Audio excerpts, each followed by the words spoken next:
había que leer Tito. ¿Cuántos de vosotros habéis leído Tito? Nosotros lo leímos ayer. Como yo pues estoy en Titi, vaya también. Tito. Vaya. Como la Perdón, que me confundí. ¿Cuántos habéis leído Tito? 1, 2, 3, 4, 5. ¿Y recordáis las veces que se dice que es más o menos que nos ocupemos en las buenas obras? Yo he apuntado 4 o 5. Sí. Nosotros hemos apuntado 6, cerramos.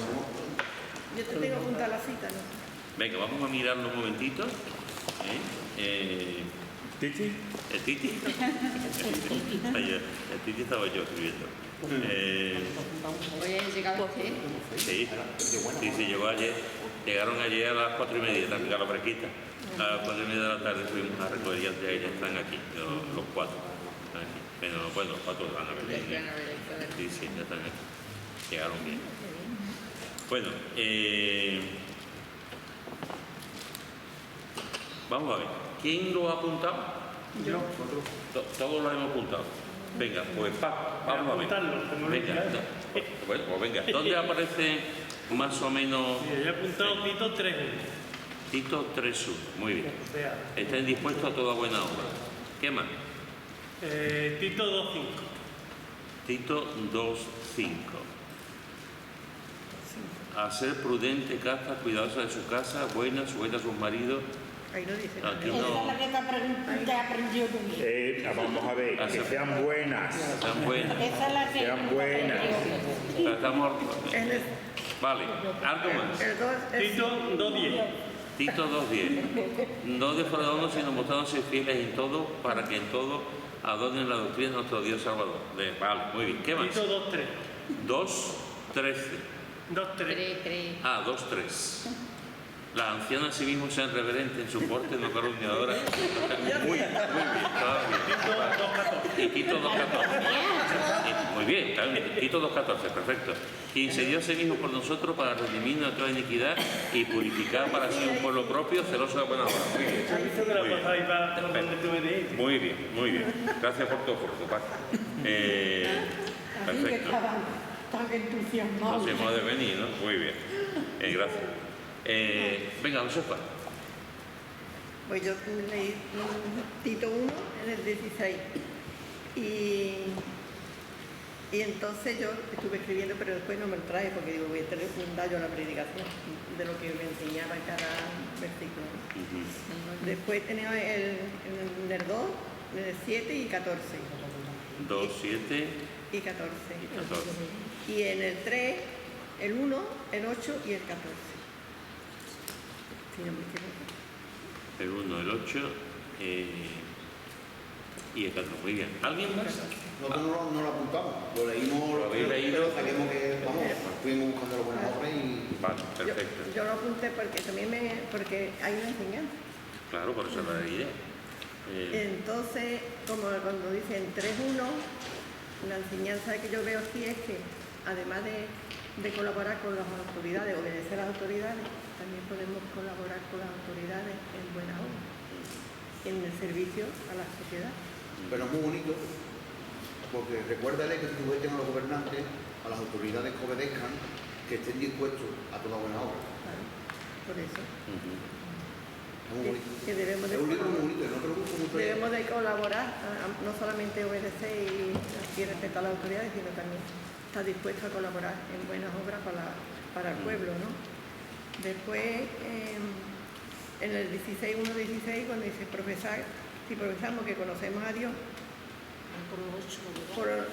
pero con los hechos lo podemos negar. Entonces, la obra tiene que ir acompañada de buen testimonio, de buenos hechos. Muy bien, más o menos los textos, los demás creo que más o menos podemos decir exactamente los mismos versículos. Lo que habéis dicho vosotros de este libro de Tito, Tito es uno de los libros sobre todo las cartas pastorales, las cartas pastorales no son tan olvidadas como otras, pero hay algunos libros que la gente lo lee menos, por diversos motivos. Es interesante porque lo que nos dice Tito es, sabéis que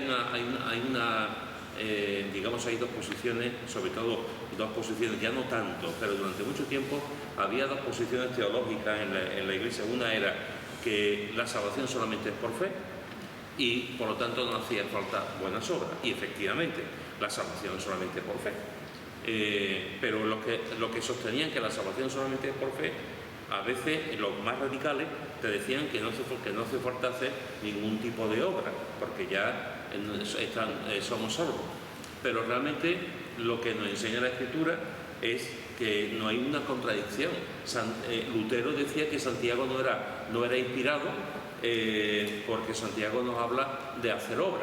Claro, Lutero malinterpretó mal a Santiago, porque Santiago no dice en ningún momento que la salvación sea por obra. Lo que Santiago está diciendo es que como resultado de nuestra fe hacemos obra. Sería una película de terror aquellas personas que dicen que son creyentes y no hacen nada por el bien del prójimo. Entonces, el creyente, una de las señas de identidad del creyente es que efectivamente hace buenas obras, no para alcanzar la salvación, sino como fruto de la salvación. En Tito es interesante que un libro tan pequeñito, con 3 capítulos nada más, que se lee en un plis-plas, en 6, 7 ocasiones se nos habla de esto, de hacer buenas obras, de hacer buenas obras, de hacer buenas obras. Después podemos hablar, en cada versículo es para hablar pero la idea fundamental que está aquí diciendo es que los creyentes efectivamente debemos de hacer buenas obras. Y la Iglesia debe hacer buenas obras. Y como familia cristiana, los que las familias no son cristianos, no, porque tienen otras luchas en su casa, pero las familias cristianas también debemos de hacer, es decir, los creyentes debemos de hacer buenas obras, porque la gente no sabe lo que pensamos, pero sí sabe lo que hacemos. Los pensamientos nadie los ve, pero los hechos sí se ven. Entonces, no hay una contradicción entre la fe y las buenas obras, al contrario, es un complemento y las dos van juntas. La salvación, por supuesto, no es por obra, pero las obras son necesarias como consecuencia de la fe. Pues en el capítulo en el 14, ¿dónde está? En el 14, en el 3:14, capítulo 3 y versículo 14. Dice, aprendan también los nuestros, en la iglesia, a ocuparse en las buenas obras, para los casos de necesidad, para que no sean sin fruto. Entonces, si la iglesia colabora toda en las buenas obras, nadie se queda sin dar fruto en esa buena obra. Entonces, es una obra de todos, de una manera o de otra, pero todos podemos colaborar. Y yo creo que la obra social, verá, hacer buenas obras no es solamente ayudar con una bolsa de alimentos. Yo creo que va más ayudar a las personas en muchas necesidades, que no es solamente el alimento, es ayudar en otras cosas, ¿no? Y si colaboramos todos, pues no nos vamos a quedar ninguno sin dar fruto. Vamos a dar frutos todos. Y además es una cosa que tenemos que aprenderla. Aprenderlas. Bueno, familia, gracias por la lectura de Tito en esta semana. Es un libro precioso y muy práctico para la Iglesia. Bueno, hemos visto hasta ahora, estudiando los atributos de Dios, hemos visto varios de sus atributos. Hemos visto que Dios es santo, que Dios es fiel, que Dios es paciente, que Dios es amor y que Dios es bueno. Hemos visto durante 2 semanas la bondad de Dios, y la semana pasada vimos algunas de las aplicaciones que tiene también para nosotros esa bondad de Dios, que hoy también he puesto en el grupo. Como veis, son atributos de Dios realmente tremendos, maravillosos, en el que yo creo que estamos todos aquí. Nos vuelven a decir, vamos a estudiar la santidad, decimos todo amén, o la fidelidad, o la paciencia, o el amor, la bondad, y creo que todos diríamos, vamos a volver otra vez, vamos a seguir, porque realmente es algo tremendo. No estoy yo muy seguro si lo que vamos a estudiar ahora, todo el mundo diría, vamos a estudiarlo dentro de un mes otra vez, o quizás no sea tan atrayente. Para mí sí lo es, y espero que para vosotros, pero para muchos creyentes quizás este atributo de Dios no sea tan edificante como lo que hemos visto hasta ahora, aunque realmente posiblemente sea el más significante por varios motivos. Hoy vamos a empezar no sé si terminaremos hoy, acerca de la soberanía de Dios. La soberanía de Dios. Un tema muy apartado. Una de las doctrinas, de los atributos de Dios que hoy en día brillan por su ausencia. En siglos anteriores, en épocas anteriores, cuando en muchas iglesias los púlpitos se enseñaba la escritura, la palabra, la soberanía de Dios era un tema recurrente. Y de hecho se escribía también bastante sobre la soberanía de Dios. Los puritanos están llenos de libros que escribían sobre la soberanía de Dios. Los grandes predicadores del siglo XIX, por ejemplo, predicaban mucho acerca de la soberanía de Dios. Hoy día no se predica tanto, porque como estamos en una predicación tan de ir de puntillas por la casa, es una predicación que no queremos que nadie se enfade, y una predicación tan descafeinada, tan así, tan suavecita, pues nos ocupamos de muchas cosas, pero no se predica tanto las grandes doctrinas de la palabra de Dios. Pero la Escritura nos habla acerca de la soberanía de Dios, y nos habla muchísimo sobre la soberanía de Dios. ¿Cómo podemos definir la soberanía de Dios? Pues una definición de lo que es la soberanía de Dios puede ser esta: debido a quien es, Dios tiene tanto la autoridad como el derecho y el poder para reinar sobre todas las cosas y controlarlas de acuerdo a su perfecta voluntad. Te lo repito. Debido a quien es, Dios tiene tanto la autoridad como el derecho y el poder para reinar sobre todas las cosas y controlarlas de acuerdo a su perfecta voluntad. En el tiempo en el que vivimos, donde lo hacemos al revés, en el tiempo en el que vivimos le decimos: Señor, haz mi santa voluntad. Y le decimos al Señor que tiene que hacer lo que nosotros le decimos. Eso es lo que hoy en día, no con estas palabras tan bruscas, pero en el fondo mucha gente lo piensa de esa forma. Dios está a nuestra disposición y tiene que hacer lo que yo le diga, porque para eso es su hijo, y además es mi Padre, y la Biblia nos enseña a orar y a interceder, y Dios siempre va a responder a nuestras peticiones. Pero en realidad, hermanos y hermanas, aunque esto suene un poquito así, Dios hace lo que quiere. Estoy cansado de repetir, y lo creo firmemente, que Dios hace lo que quiere, cuando quiere y como quiere, y no tiene por qué dar explicaciones a nadie. Nosotros estamos en un momento dado en que queremos explicaciones de todo tipo, y le pedimos al Señor explicaciones de esto y de otro y lo otro, cuando en nuestra vida cristiana hay muchas cosas que no tienen explicación, muchísimas cosas que no tienen explicación.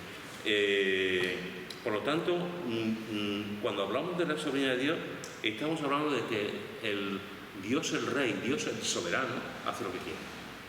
Y no tenemos ni asomo, ni casa, ni cosa para exigirle a Dios que nos explique las cosas o que podamos entender. ¿Quién puede entender el pensamiento de Dios? Que me lo expliquen. ¿Quién puede entender a Dios? Nadie puede entenderlo. Lo poquito que nosotros lo conocemos porque Él se ha revelado. Porque Él se ha revelado. Si no, tampoco lo conoceríamos realmente, porque la mente del hombre no es la mente de Dios.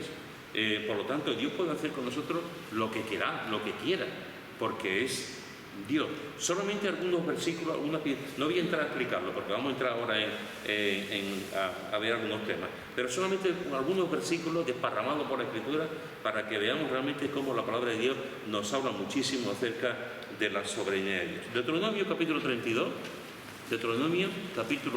quien lo tenga lo puede leer. 32, versículo 39, Deuteronomio 32, 39.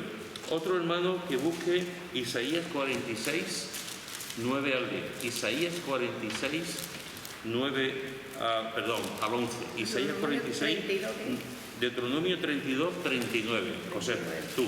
Deuteronomio 32, 39. Antonio, Isaías 46, 9 al 11. Pepe, Jeremías 27, 5. Jeremías 27, 5. Y Manolo, Daniel 4, 35. Daniel 4, 35. Deuteronomio 32, 39. 27, 5. Jeremías 27, 5. Venga, Deuteronomio 32, 39. Ya.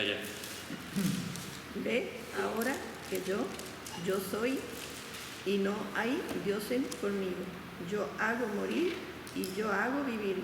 Yo hiero y yo sano. Y no hay quien pueda librar de mi mano. Muy bien, yo hago morir, yo hago vivir. Yo hiero y yo sano. Y no hay quien pueda librar de mi mano.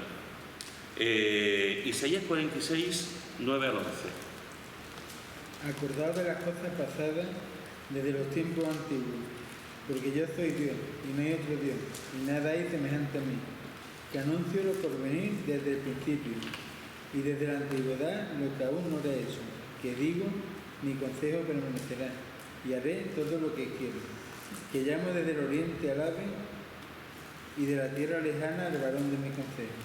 Yo hablé y lo haré venir, lo he pensado y también lo haré. Muy bien. Mi consejo permanecerá, haré todo lo que quiero. Yo hablé y lo haré venir, lo he pensado y también lo haré. Jeremías 27:5. Yo hice la tierra, el hombre y las bestias que están sobre la faz de la tierra, con mi gran poder y con mi brazo extendido, y la di a quien yo quise. Y la di a quien yo quise. Y ahora Daniel 4:35.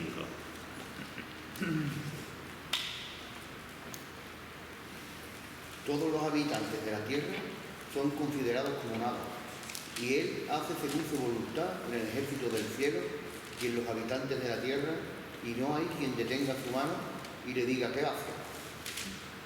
Muy bien. Él hace según su voluntad en el ejército del cielo. Y nadie le puede decir qué hace. Nadie puede decir qué hace. Todos estos son versículos porque hay muchísimos, hermanos, en toda la escritura que nos habla, y seguramente en vuestra mente puede haber más de uno, y más de dos, más de tres, sobre esto. Dios es soberano. Dios hace lo que quiere. Dios no tiene que no tiene que explicar nada, porque es Dios. ¿Qué significa para ti que Dios es soberano? ¿Un galimatías? ¿Algo que no se entiende? ¿Algo que tiene que ver con algo extraño? ¿Una doctrina más? ¿Qué significa para ti que Dios es soberano? Que está, Qué soberano. que está en el estrado, reina sobre todo. Que está en el estrado, en su trono, y reina sobre todo. Muy bien. Muy bien. Chale. No hay nadie por encima de él. Nadie por encima. Es que la soberanía quiere decir que todo le pertenece, todo es suyo y lo controla todo. Es decir, que nosotros como hijos lo oramos y le pedimos, y una vez oramos dándole gracias, otra vez oramos alabándolo, otra vez oramos pidiéndole, pero Él es soberano. Y yo muchas veces, cuando veo que llevo tanto tiempo orando por algo en concreto y veo que me fue, digo, no, Señor, tú eres soberano. ¿Y qué te voy a decir yo? Que tú no sepas. ¿Qué te voy a decir yo que tú no sepas? Y es que esta experiencia la he tenido ahora, en estos días. Yo llevo más de 3 meses esperando que me operen este ojo, porque estoy pasando más porque este ojo lo tengo en malas condiciones. Veo un poco con este veo bien, pero entonces hay días que tengo la sensación como que tengo el párpado caído. Y estoy todavía refregándome y además con muchos dolores de cabeza por el mareo. Y llevamos tiempo orando desde que entregué los papeles y diciendo al Señor, tú sabes en qué condiciones está. Y hemos llegado al verano y no me habían llamado todavía. Y precisamente ayer de mañana yo estaba diciendo, le digo, Señor, yo no sé cuáles son tus planes. Yo sé que tú tienes el control, que aunque la seguridad social falte médico, que aunque los papeles estén y la cita vaya muy atrasada y todo, digo, pero es que si estamos en sus manos y Él controla nuestra vida y Él, digo, pues Señor, ¿sabes? Ya llegamos a julio y agosto no opera, digo, pues ya hasta septiembre, digo, no te pido cuida de este ojo, que cuando me vayan a operar no quedemos más, que a las 3:30 o a las 4 me llaman, operan mañana. Entonces, ahí es donde yo entiendo la soberanía de Dios. Y yo es una de las cosas que muchas veces hablo con Él, porque hay cosas que mientras más oro, peor se van poniendo, y yo digo, bueno, Señor, y después al final llego a esa conclusión y le digo, Señor, es que tú eres soberano, es que hay cosas que no están en nuestras manos. Y hay cosas que, por ejemplo, el médico me decía cuando firmé para que me operaran otra vez, me dijo, me tienes que firmar un papel porque con este corre riesgo. Y bueno, ¿riesgo de qué? Dice, hombre, que es una catarata muy vieja, está muy dura y no sé cómo va a quedar. Y bueno, entonces, ¿qué hago? Me quedo con el zumbo y no digo, entonces, es que digo, bueno, el Señor sabe, ¿no? Bueno, pues ya está. Es que hay veces que son cosas que por mucho que nosotros queramos luchar, si Él es soberano, tú estás orando, le estás orando, porque dice que oremos conforme a su voluntad.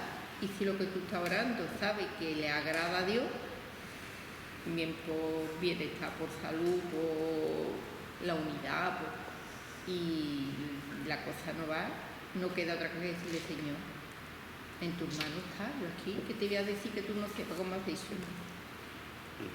Lo único que te pido, y muchas veces digo, Señor, pon tu mano y bendice. ¿A qué hora te opero? A, 10:30 dicen. dice que a las 10:30 esté allí, ¿En dónde? aquí en Chavi. el hospital. Muy bien, pues mañana a las 10:30 echamos un cable.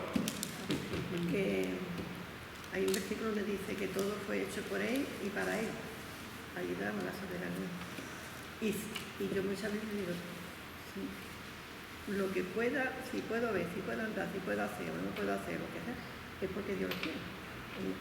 Yo no puedo mandar sobre lo que me va a pasar, ni lo que voy a hacer.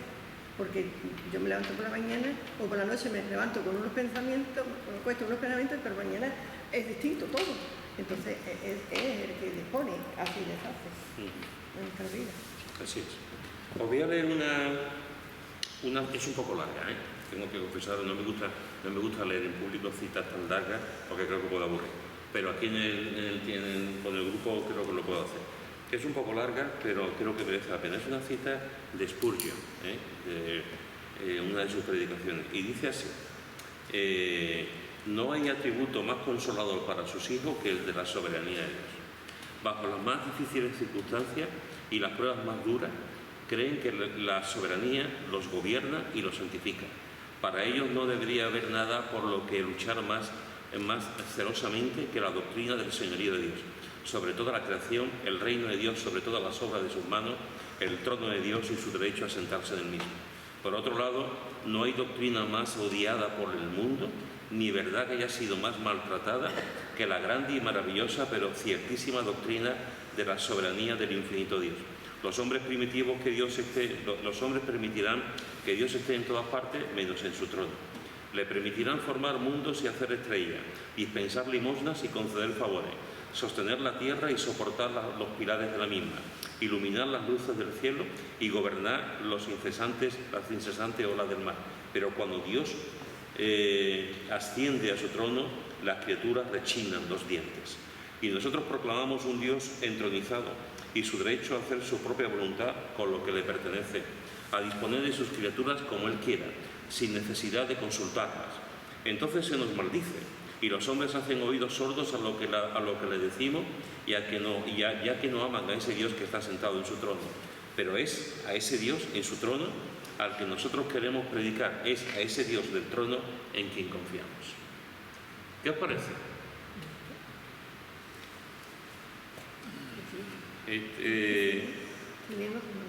La cita es un poco larga, pero merece la pena.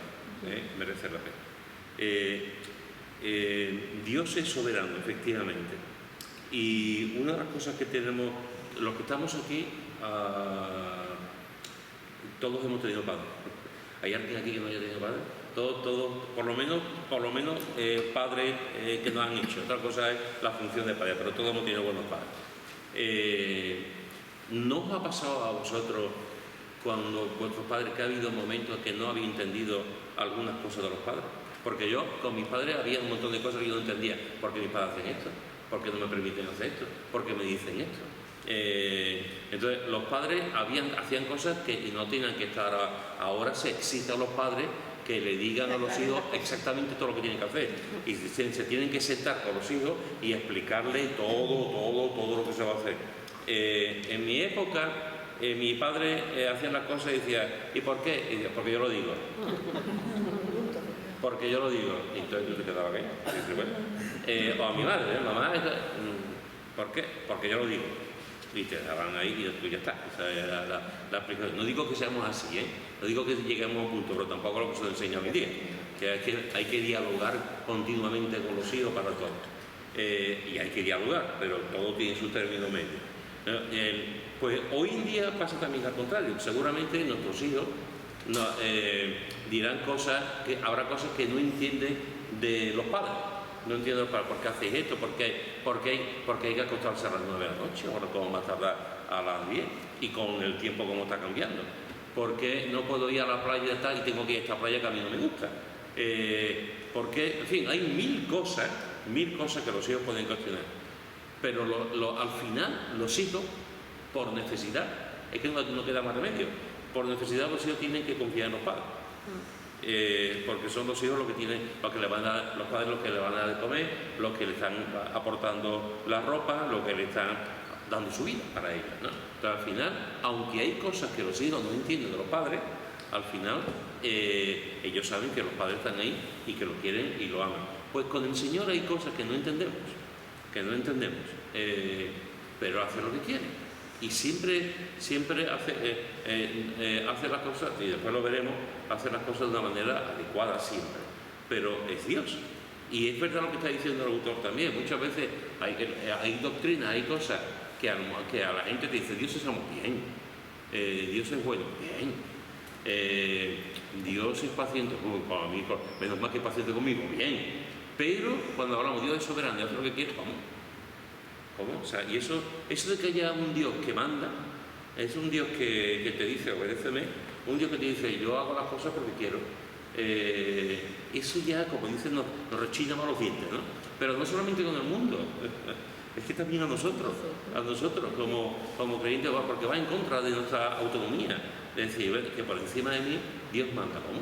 Si yo soy aquí el dueño, tengo mi mente, y tengo mi inteligencia, y tengo mi capacidad, etcétera, ¿no? Entonces, Dios es el que manda y Dios es el que hace. Y los creyentes, sin llegar a entender siempre todo lo que hace, pero sabemos que al final Él hace las cosas de forma correcta. En Santiago hay un versículo donde dice que decimos, mañana voy a hacer esto o aquello. Es tontería, como no sabemos si lo vamos a hacer porque Dios es el que dispone y hace. Lo prometemos. Que yo estaba, cuando tú decías lo de los padres, con el Señor nos pasa igual porque los hijos a veces, cuando ya son más mayores, ¿qué razón tenía mi padre? Por eso están perfectos. ¿Qué razón Porque a tenía? los hijos le ha dado padre y a los padres le ha dado hijos. Yo siempre lo digo. A los padres le ha dado hijos para que los padres sepan lo que Él nos amó a nosotros cuando amamos tanto a nuestros hijos. Y a los hijos le dio padre para eso. Para que entiendan los hijos que los padres los puestos Señor para su cuidado, pero también con la autoridad que le da el Señor a sus padres. Y es para que aprendamos a... Claro, pero también es por eso que el Señor a veces nos hace cosas o no nos contesta las oraciones, pero es por el bien nuestro. Igual que nosotros cuando le reunimos a nuestros hijos cuando son No lo chicos, entienden, no haga esto, no claro. haga lo otro. Igual. Y con el tiempo lo entienden. Hay una cosa también importante. Yo no sé quién verá el estudio, pero si gobierna la derecha, Le Pen, o quien sea, si gobierna la derecha, o yo que te voy a contar, la extrema derecha, ¿cuánta gente hablará mal de la extrema derecha, de los políticos, de los líderes, y los pondrán a parir? Si gobierna la izquierda, o la extrema izquierda, ¿cuánta gente hablará mal de ellos y de los políticos? Si gobierna, digamos, un centro, pues también, porque los extremistas siempre dirán que no lo están haciendo bien.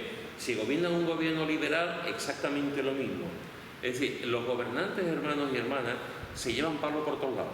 Y no estoy diciendo que con razón, hay gobernantes que se lo llevan con razón, porque el nivel de la política, no solamente en España, es que en general, el nivel de la política es denigrante. O sea, la forma que tienen hoy en día los políticos de hablar, de dirigirse, faltan al respeto, dicen mentiras como plato de lentejas. cambian de opinión.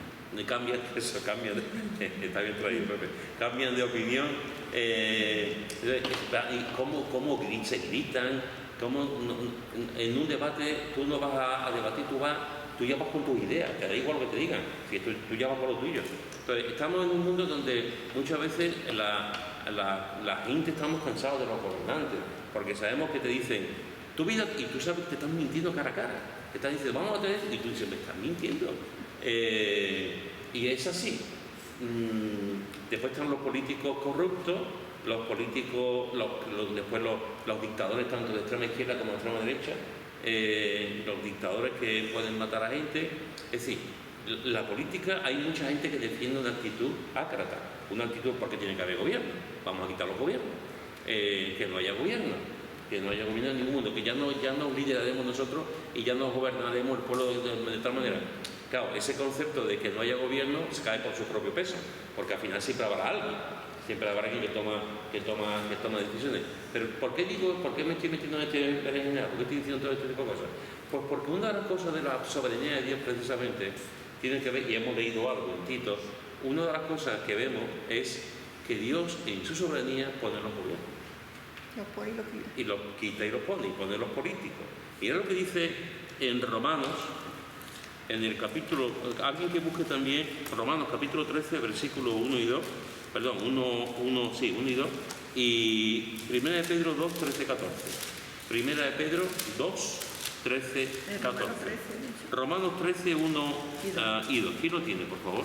Yo lo tengo en el leo ¿Lo ves? Me da igual. Sométase toda persona a las autoridades superiores, porque no hay autoridad sino de parte de Dios, y las que hay por Dios han sido establecidas. De modo que quien se opone a la autoridad a lo establecido por Dios resiste, y los que resisten acarrean condenación para sí mismos. Muy bien. Y 1 de Pedro 2, 13 y 14. ¿Quién lo tiene?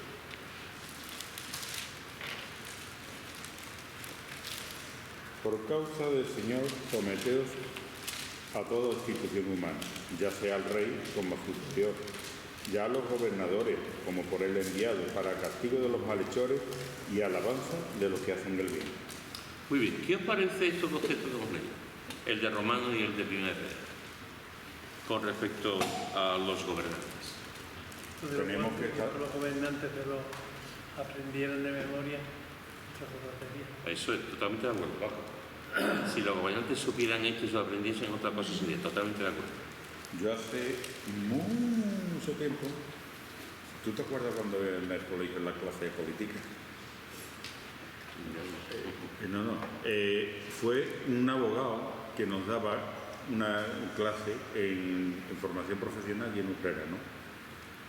Y él estuvo hablando precisamente de hecho. Aquí lo que te está dando es de que el ser humano tiene que estar sometido a un poder, a alguien que manifieste un poder, una soberanía. Y él decía, dicen los anarquistas, que dicen que no tienen por qué haber nadie, dice, para llegar a ser un gobierno y una nación anarquista tenemos que ser ángeles. Efectivamente. Fijaros que en los dos textos, y hay más, pero fijaros que los dos textos son muy claros. En los dos textos hay una que tiene que ver mucho con lo que Pepe está diciendo. En los dos textos hay una palabra que, a mi entender, es la palabra más importante de todas. Y es la palabra sometimiento. Sometimiento. Fijaros que Dios es el que pone a los políticos, a la autoridad, a los que nos gobiernan, a los jueces, todos aquellos que están con una responsabilidad. Dios es el que lo pone. Y fíjate que aquí no está diciendo si os parece, si estáis de acuerdo. Aquí es una orden. Dice, sométase toda persona a las autoridades superiores. Sométase. No deja opción. Sométase. Porque no hay autoridad. ¿Cuál es el argumento? Porque no hay autoridad sino de parte de Dios. Y las que hay por Dios han sido establecidas. De modo que quien se opone a la autoridad en realidad se está oponiendo a Dios, porque Dios es el que ha puesto esa autoridad. Y 1 de Pedro, pues exactamente lo mismo, ¿no? Nos estaba viendo, por causa del Señor, someteos a toda institución humana, ya sea al rey como al superior, y a los gobernadores como por él enviado, para castigo de los malhechores y alabanza de los que hacen bien. Es decir, lo que nos está diciendo es que Dios es soberano y los políticos no salen por nuestro voto. Que entendamos que sí, entendamos que también nosotros participamos en la democracia, no participamos, pero en su soberanía Dios permite a los gobernantes, a los tenientes de alcalde, a los alcaldes, a los concejales, a todos los que tienen una autoridad. Y la clave es someternos. Pero como somos tan así, como nos cuesta tanto someternos, por eso hablamos tanto de los políticos, denigramos a los políticos, hablamos mal de ellos, no queremos saber nada, y yo no puedo, a lo mejor no estoy de acuerdo con una facción política, con alguien de un partido político, pero yo no tengo por qué denigrarlo, yo no tengo por qué acordarme de su familia, ni tengo por qué decir algo malo de esas personas. Tienen su opción política y ya está. Yo no estoy de acuerdo, pero no tengo que decir hijo de tal, y este es un sinvergüenza. Yo no lo conozco de nada. No lo conozco de nada. Además que lo conozco por lo que sale en la prensa y en los medios de comunicación. Pero a nivel personal no lo conozco absolutamente de nada. Entonces, el sentido es lo que dice el Señor: los gobernantes están puestos por mí, sometámonos a Él. Sometámonos a Él. No hay ningún gobernante que sea cristiano. Yo por lo menos no lo conozco. No, sí lo hay. Pero Sí, en el mundo habrá. sí, aunque no conozcamos, pero lo hay. Los jóvenes que tenemos hoy, como ya no creemos como ellos, los más fuertes y los mejores y todo Sí. eso. Pero fijaros que la clave realmente está en esto: someternos a la autoridad. Pero la Escritura va más allá todavía. No solamente nos dice que Dios es soberano para poner a los gobernantes, que ni siquiera ellos lo saben, que están puestos porque Dios lo permite, igual que permitió a Ciro, igual que permitió a Nabucodonosor, igual que permitió a tantos otros que hicieron un mal que Dios lo encaminó a bien. O sea, Dios es soberano en poder, pero no solamente Dios nos dice yo soy soberano y pongo a los reyes, sino que a nosotros como creyentes se nos da una comisión dentro de su soberanía también, que para mí es súper importante. Mira lo que dice un texto también muy conocido, que lo leemos muchas veces cuando hay votación. 1 Timoteo capítulo 2, 1 Timoteo capítulo 2, versículo 1 al 4. ¿Alguien que no haya leído? 1 Timoteo 2, versículo 1 al 4. Timoteo 2, 1 al 4. Exhorto pues ante todo a que se haga rogativa de oraciones, peticiones y acciones de gracia por todos los hombres, por los reyes y por todos los que están en eminencia, para que podamos vivir una vida tranquila y apacible, con toda plenitud y dignidad, porque esto es bueno y agradable delante de Dios, nuestro Salvador, el cual quiere que todos los hombres sean sanos y vengan al conocimiento de la verdad. Muy bien, fijaros como aquí se nos exhorta, se nos manda, se nos dice que oremos por los gobernantes, que oremos por todos aquellos que tienen, por los reyes, por todos los que están en eminencia, para que vivamos quietas. Tenemos una responsabilidad realmente los creyentes muy importante, más de lo que pensamos, orar por aquellos que están en eminencia, porque los políticos no querremos saber nada de políticos, no nos gustará la política, pero la política es necesaria. Hace falta gente que gobierne, hace falta gente que dicte las leyes, hace falta gente que nos diga esto es, que diga dinero para los hospitales, esto para lo otro, hace falta políticas, que los seres humanos podamos vivir los unos por los otros. Si no sería eso, estaríamos continuamente peleándonos, estaríamos intentando conseguir cada uno su objetivo. Desgraciadamente los políticos lo han hecho de tal manera que mucha gente denigra por la actitud de los políticos, pero la política es como dicen los antiguos, es un arte noble, de servicio, esa es la clave, de servicio, no de servicio para uno, sino de servicio para los demás, como lo que Jesús enseña en definitiva, ¿no? Pero fijaros que Dios es soberano y elige, aun cuando parece que no elige bien a veces. Aunque parece que Dios se equivoca. ¿Se equivocó Dios con Stalin? ¿Se equivocó Dios con Lenin? ¿Se equivocó Dios con Hitler? ¿Se equivocó Dios con Pinochet? ¿Se equivocó Dios con Franco? O sea, y podría continuar. Dios no se equivoca nunca. Dios no se equivoca nunca, efectivamente. Entonces, ¿por qué pasan estas cosas? En la escritura vemos con Nabucodonosor, con Ciro, que Dios lo elige y dice que de Nabucodonosor dice que es su siervo y lo hace para juzgar al pueblo de Israel por el pecado que cometió.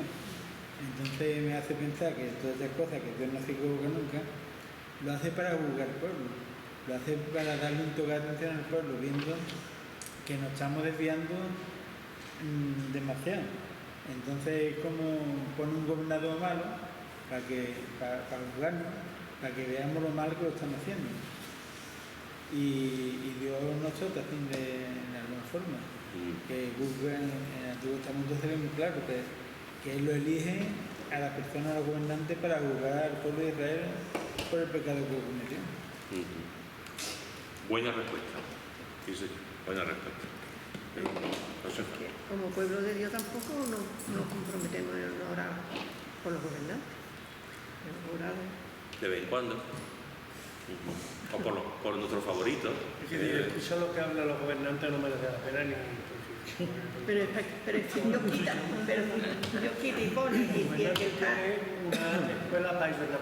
Ya, pero Dios te dice que ore por ellos y demás Él quita y pone. Podemos orar y si el Señor lo ve bien, pues lo quitará, y si no, pues lo dejará ahí para enseñarnos algo también. Lo que está claro, después podemos interpretarlo, podemos argumentarlo, podemos debatir durante 25 horas.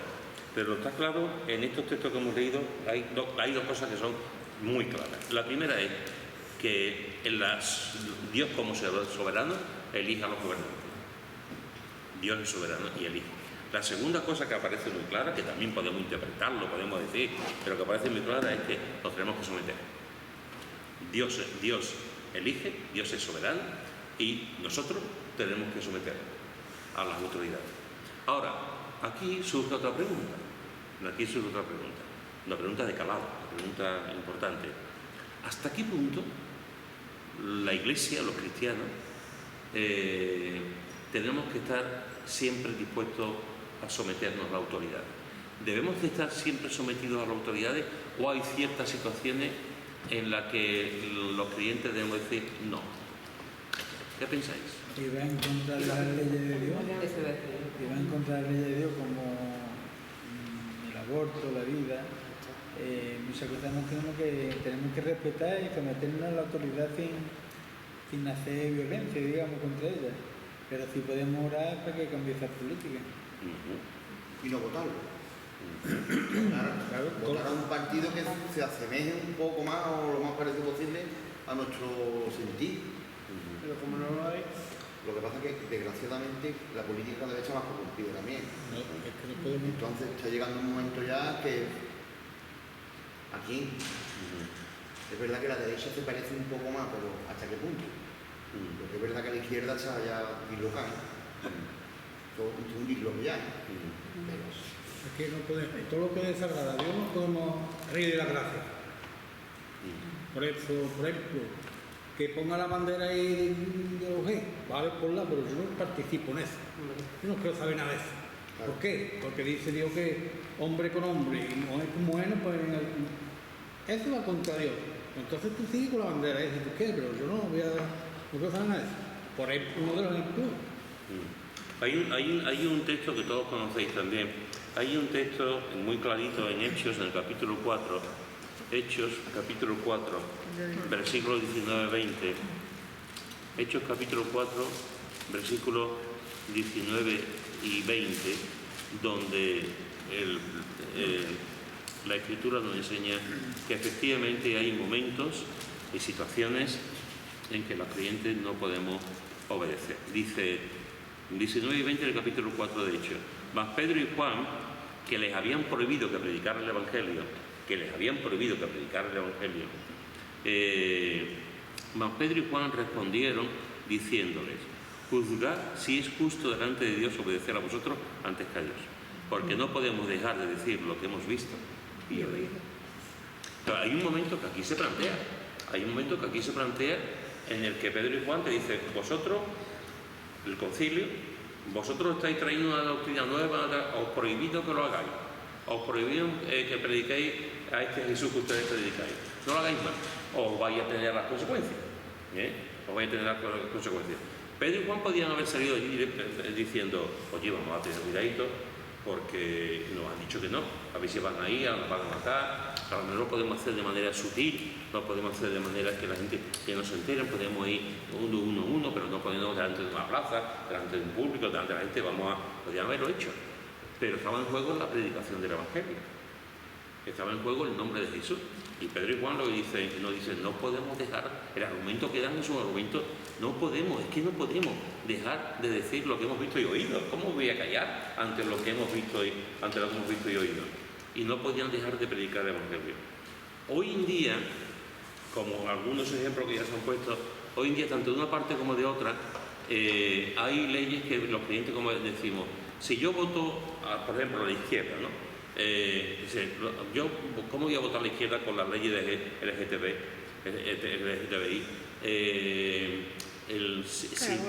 El aborto, hay tantas aberraciones.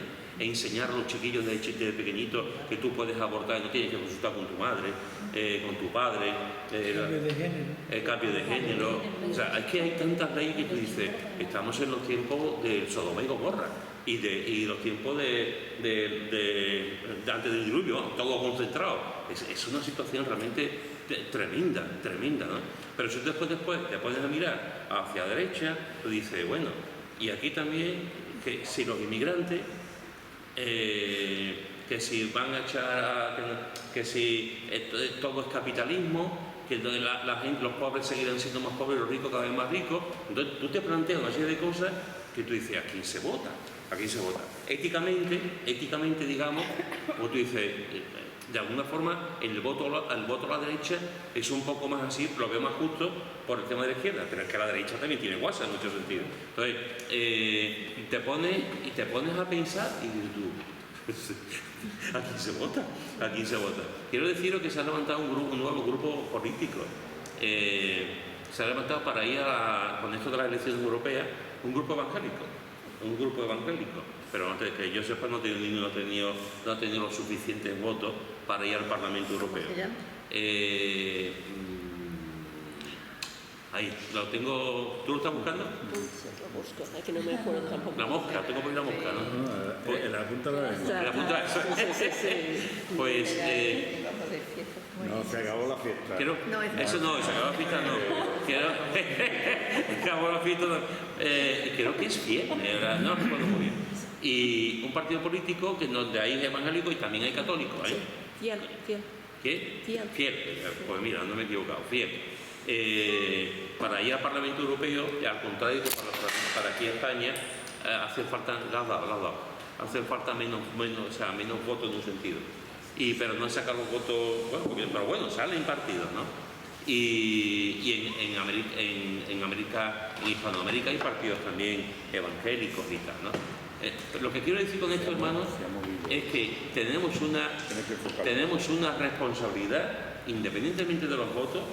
Yo soy de los que piensan, y lo he hecho toda mi vida, que la Iglesia no está para decir a los creyentes lo que tienen que votar.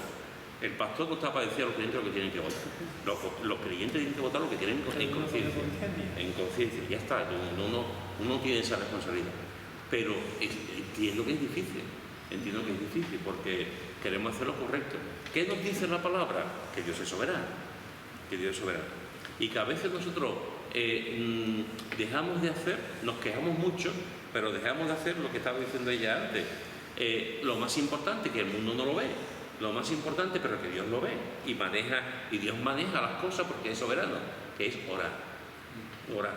Y os recuerdo, hermanos, que Dios cambia los corazones y que Dios cambia la historia y que Dios cambia gente que eran unos monstruos, Dios los ha quitado del gobierno. Y es verdad que Dios muchas veces a través del gobierno nos disciplina, eso es cierto, totalmente cierto, y la Escritura te lo enseña una y otra vez. Es como si Dios en un momento dado ve que el mundo va a caerse por un despeñadero y Dios lo deja. Porque es que no hay otra manera, de aprender. Y a veces, por los gobiernos que tenemos, pues son gobiernos, yo siempre he dicho, que podré estar confundido, que los países tienen los gobiernos que se merecen. que a lo mejor puede haber sus excepciones, ojo, pero recuerdo que, por ejemplo, en el caso de Hitler, la población lo votó por mayoría, y el partido nazi salió de una democracia, después la quitó. Después la quitó. O sea, ya. Pero salieron, entonces, en este sentido, nuestra responsabilidad, independientemente del pensamiento político que podamos tener o no podamos tener, porque también hay creyentes, hermanos, con la pregunta antes de Paco, también hay cristianos que están en el PSOE y hay cristianos que están en el Partido Popular, ojo, O sea, y son cristianos y creen en el reino de Dios y aman al Señor, pero sus opciones políticas son diferentes, pero son hermanos en la fe. Entonces, aquí cada uno que pueda ver lo que votar en conciencia, pero nuestra responsabilidad es orar por los gobernantes, porque Dios es soberano y tiene el control de todo, y en eso confiamos. En eso confiamos, en que Dios tiene el soberano. Quita y pone. Quita y pone. Así que fijaros, hermanos, y aquí vamos a dejarlo. Hemos visto que acerca de la soberanía de Dios, hemos visto una pequeña definición de la soberanía de Dios, como que es debido a quien es, Dios tiene tanto la autoridad como el derecho y el poder para reinar sobre todas las cosas y controlarlas de acuerdo a su perfecta voluntad. Hemos visto algunos textos que nos hablan de esto, de que Dios quita, Dios pone y que Dios no tiene por qué dar explicaciones. Él hace lo que quiere. Hemos visto un texto más o menos de Spurgeon hablando sobre esto, y hemos visto que Dios, un primer ejemplo práctico de que Dios es soberano levantando los gobiernos. Dios es soberano levantando, haciendo a los gobernantes, y nuestra responsabilidad es someternos a la autoridad hasta donde sea posible, someternos a la autoridad mientras que no vaya en contra de la palabra, y en segundo lugar orar por los gobernantes. Esto es lo que hemos visto, y aquí nos vamos a quedar, aquí nos vamos a quedar y continuamos la semana que viene. ¿Algún comentario, alguna pregunta?